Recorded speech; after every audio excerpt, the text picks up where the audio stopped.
আমি পুলিচত দৌৰিছো পুলিচত দৌৰাৰ পিছত দুইজন লৰাই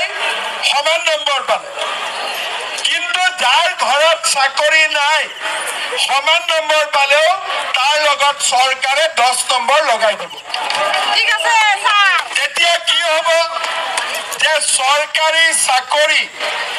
এটা পৰিয়ালতে নাথাকি বহুত পৰিয়ালে চৰকাৰী চাকৰি পোৱা আৰম্ভ কৰিব হয়নে হয় হয় হয় মই ঠিক ভাবিছো নে নাই ঠিকে ভাবিছো তাৰ মানে আপোনাৰ ঘৰত এটাও চাকৰি নাই হয় নে নহয় মই ঠিকে কৈছো নে কিছুমান ঘৰত দুটা তিনটা পালে কিছুমান ঘৰত এটাও চাকৰি নাই সেইকাৰণে এইবাৰ আমি কি ঠিক কৰিছো যে চৰকাৰী চাকৰি যে হ'ব যাৰ ঘৰত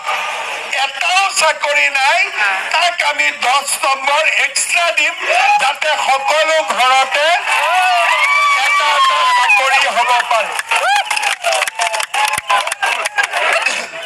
যেনেকে আমি পুলিচত দৌৰিছো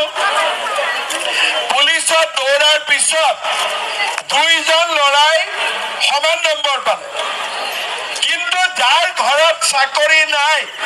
সমান নম্বৰ পালেও তাৰ লগত চৰকাৰে 10 নম্বৰ লগাই দিব ঠিক আছে স্যাৰ এতিয়া কি হ'ব